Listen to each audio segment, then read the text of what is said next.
Assalamualaikum warahmatullahi wabarakatuh. Nama saya Mardia Ulfa. Saya dari Biologi 2 Stambuk 2022 dengan nomor NIM 0704 222 048. Di sini saya ingin memenuhi tugas UAS saya, yaitu dengan mata kuliah SPI dengan dosen pengampu Ibu Yasmin MPHILL. Baiklah, selanjutnya saya akan menjelaskan tentang kehidupan dan perjuangan Khulafaur Rasyidin dalam meneruskan dan mengembangkan peradaban Islam.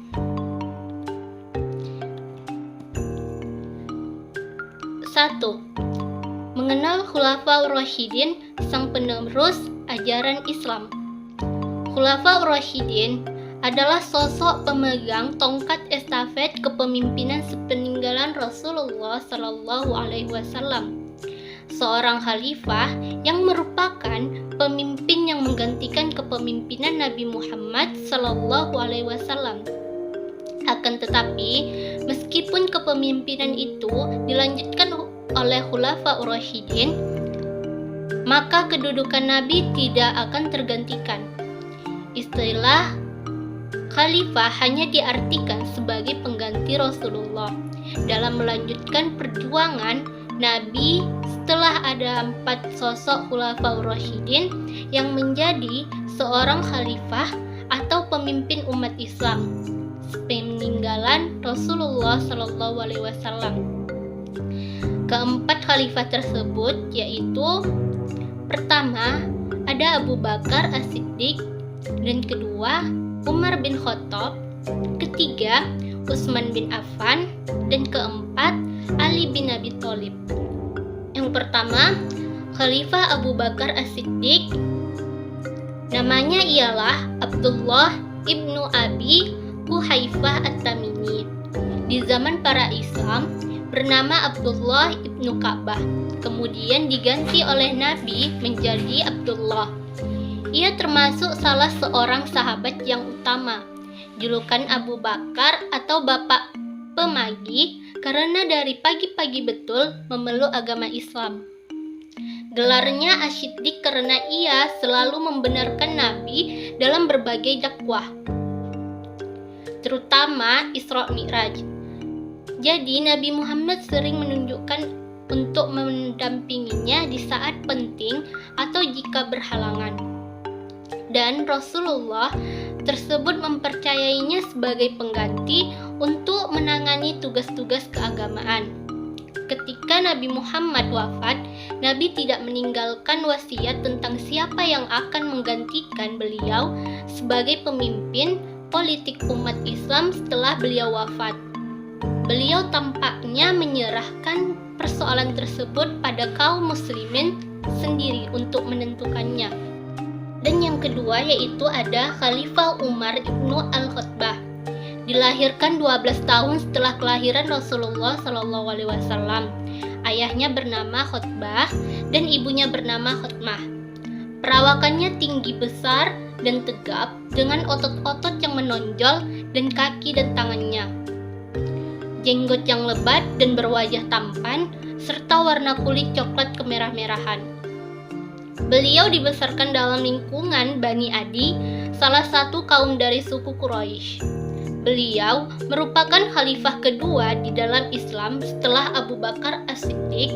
Khalifah kedua itu dinobatkan sebagai khalifah pertama yang sekaligus memangku jabatan panglima tertinggi pasukan Islam dengan gelar khusus Amir al-Mukminin atau panglima orang-orang beriman. Dan yang ketiga ada Khalifah Utsman bin Affan. Nama lengkapnya ialah Utsman bin Affan ibnu Abdil As ibnu Umayyah dari pihak Quraisy. Ia memeluk Islam lantaran ajakan Abu Bakar dan menjadi salah seorang sahabat dekat Nabi. Melalui persaingan ketat dengan Ali, tim formatur yang dibentuk oleh Umar bin Khattab akhirnya memberi mandat kekhalifahan kepada Utsman bin Affan. Masa pemerintahannya adalah masa yang terpanjang dari semua khalifah di zaman Khulafaur Rasyidin, yaitu 12 tahun. Tetapi sejarah mencatat tidak seluruh masa kekuasaannya menjadi saat yang baik dan sukses. Bagi beliau, para pencatat sejarah membagi masa pemerintahan Utsman bin Affan menjadi 2 periode. 6 tahun pertama merupakan masa pemerintahan yang baik dan 6 tahun terakhir adalah merupakan masa pemerintahan yang buruk. Salah satu faktor yang menyebabkan banyak kekecewaan terhadap kepemimpinan Utsman adalah kebijakannya mengangkat keluarga dalam kedudukan tinggi. Yang terpenting diantaranya adalah Marwan ibnu Hakam. Dia adalah dasarnya yang menjalankan pemerintahan, sedangkan Utsman yang menyandang gelar khalifah. Peristiwa yang terpenting bagi Khalifah Utsman adalah menulis kembali Al-Quran yang telah ditulis pada zaman Abu Bakar, yang pada waktu itu disimpan oleh Hafsah binti Umar. Manfaat dibukukan Al-Quran pada masa Utsman adalah: 1. Menyatukan kaum muslimin pada satu macam mushaf yang seragam ejaan tulisannya. 2. Menyatakan bacaan kendati pun masih ada perbedaannya, namun harus tidak berlawanan dengan ejaan mushaf Ustamani. 3. Menyatukan tertib susunan surah-surah menurut tertib urut yang kelihatan pada mushaf sekarang ini. Dan yang keempat ada Khalifah Ali bin Abi Thalib. Peristiwa pembunuhan Utsman mengakibatkan kegentingan di seluruh dunia Islam yang waktu itu sudah membentang sampai ke Persia dan Afrika Utara. Pemberontakan yang waktu itu menguasai Madinah tidak mempunyai pilihan lain selain Ali bin Abi Thalib menjadi khalifah.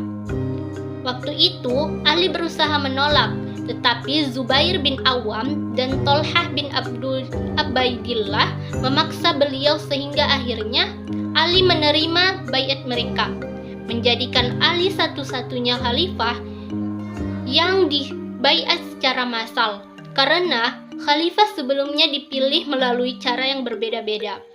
Ali memerintah hanya 6 tahun. Selama masa pemerintahannya, ia menghadapi berbagai pergolakan. Tidak ada masa sedikit pun dalam pemerintahannya yang dikatakan stabil. Persoalan pertama yang dihadapi Ali adalah pemberontakan yang dilakukan oleh Tolhah, Zubair, dan Aisyah. Alasan mereka, Ali tidak mau menghukum para pembunuh Utsman dan mereka menuntut bela terhadap darah Utsman yang telah ditumpahkan secara zalim. Selanjutnya yaitu perjuangan yang dilakukan pada masa Khulafaur Rasyidin. Pertama, memantapkan dan menguatkan keyakinan dan kepatuhan kepada ajaran Islam yang dibawa oleh Nabi Muhammad SAW dengan cara memahami, menghayati, dan mengamalkannya secara konsisten. Usaha ini diperkuat dengan sikap tegas yang ditunjukkan oleh Abu Bakar yang memerangi orang-orang yang ingkar atau murtad terhadap ajaran Islam, seperti tidak mau membayar zakat dan mengaku sebagai nabi. Kedua, menyediakan sarana, prasarana, dan fasilitas yang memungkinkan terlaksananya ajaran Islam.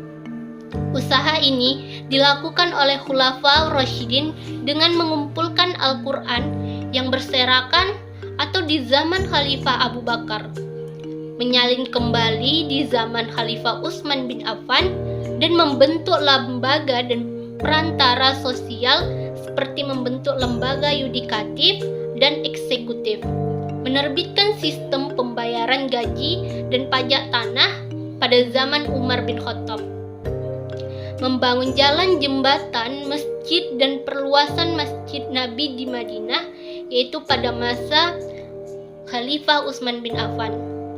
Dan yang ketiga, yaitu menumbuhkan semangat cinta tanah air dan membela negara yang memungkinkan Islam dapat berkembang ke seluruh dunia. Supaya ini dilakukan Khulafaur Rasyidin antara lain dengan memperluas wilayah dakwah Islam selain ke Jazirah Arab Arabia, juga ke Irak dan ke Syria di zaman Khalifah Abu Bakar, ke Palestina, ke wilayah Syria lainnya, dan Mesir di zaman Khalifah Umar bin Khattab. Dan keempat, yaitu melahirkan para kader, pemimpin umat, pendidik, dan dai yang tangguh dalam mewujudkan syariat Islam. Upaya ini dilakukan Khulafaur Rasyidin antara lain dengan menyelenggarakan halaqah kajian terhadap Al-Quran, Al-Hadis, hukum Islam, dan fatwa. Upaya ini tahap selanjutnya melahirkan para ulama dari karangan para tabi'in. Sekian penjelasan saya tentang kehidupan dan perjuangan Khulafaur Rasyidin dalam meneruskan dan mengembangkan peradaban Islam. Bila ada kata-kata saya yang salah, saya mohon maaf. Wassalamualaikum warahmatullahi wabarakatuh.